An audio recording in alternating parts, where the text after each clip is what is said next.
5 seconds.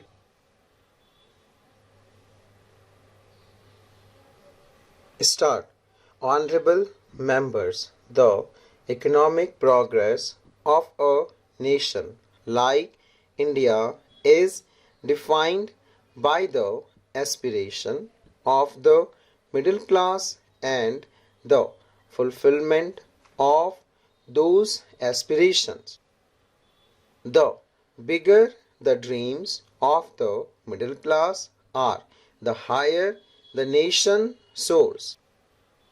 It is my government that has, for the first time, openly acknowledged and appreciated the contribution of the middle class on every occasion. Government employees are also significant representatives of the middle class. Recently, my government decided to constitute the 8th Pay Commission for the welfare of the government employee.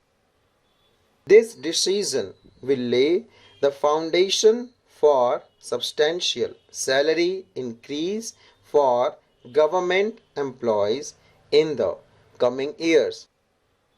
Additionally, the central government has decided to provide 50% assured pension to lakhs of employees under the Unified Pension Scheme, which has been widely welcomed.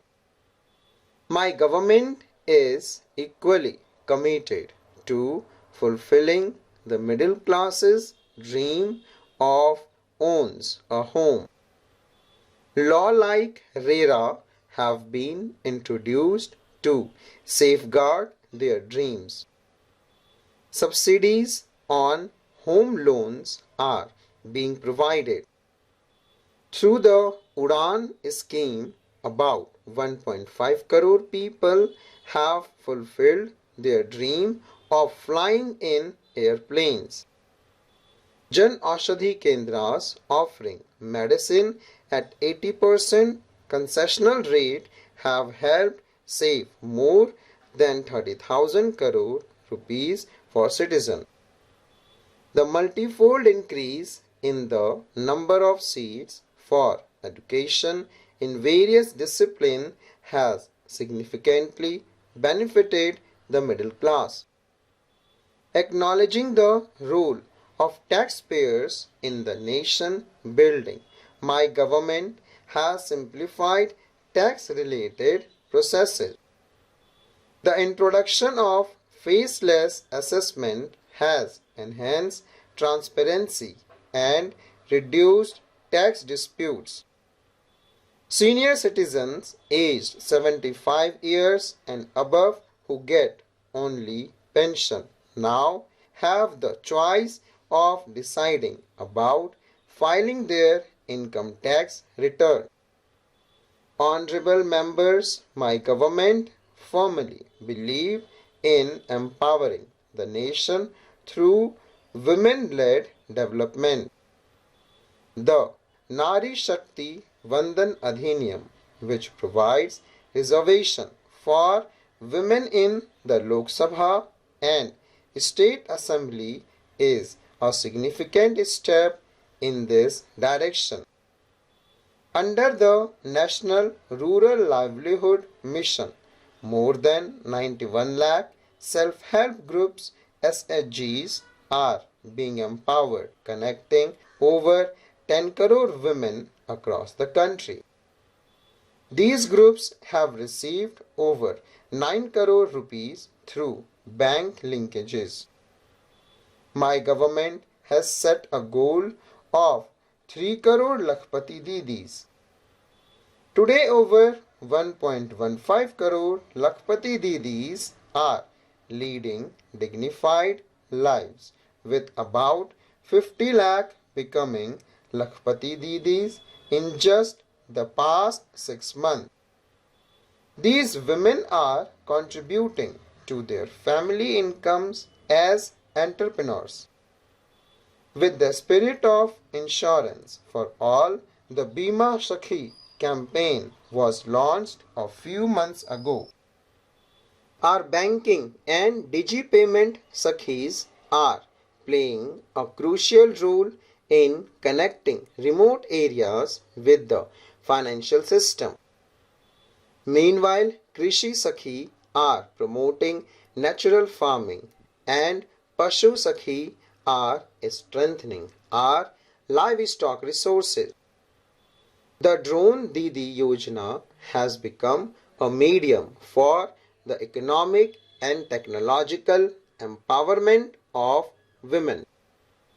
It is a matter of pride for this parliament that India's daughters are now flying fighter jets, joining the police force and leading corporate companies.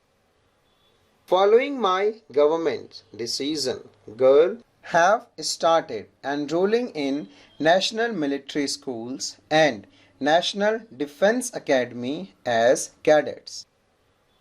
Our daughters are also making the nation proud by winning medals in the Olympics. Through this parliament, I extend my heartfelt congratulations to the Nari Shakti. Honorable members, over the past decade, India's youth have come forward to take up the responsibility of driving every major national efforts. Today, our youth are making the country proud in every field, from startups and sports to space exploration. Lakhs of young people are actively participating in nation building efforts through the My Bharat portal.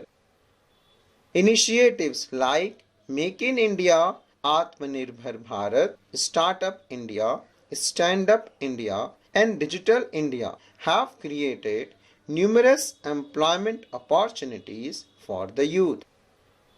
In the past 2 years, the government has provided a record 10 lakh permanent government jobs. To enhance skills and create new opportunities for the youth, my government has approved a 2 lakh crore rupees package. An internship program for 1 crore youth will provide them with hands-on experience in real-world work environments. India now has over 1.5 lakh startups which are emerging as pillars of innovation. To boost the space sector, a 1,000 crore rupees venture capital fund has been launched. In the QS World Future Skills Index 2025, India has risen to second place globally, showcasing leadership in AI and digital technology adoption in the future of work category. Similarly, India's rank in the Global Innovation Index has improved significantly, moving up from 76th to 39th position. Honorable members, through the National Education Policy, my government is establishing a modern education system for students. To ensure no one is deprived of education, opportunities for learning in mother tongues are being provided. Additionally, various recruitment exams are being conducted in 13 Indian languages, eliminating language barriers. To foster innovation among children, over 10,000 Atal Tinkering Labs have been established in schools. The inauguration of the new Nalanda University campus has revived India's ancient glory in education. Full stop.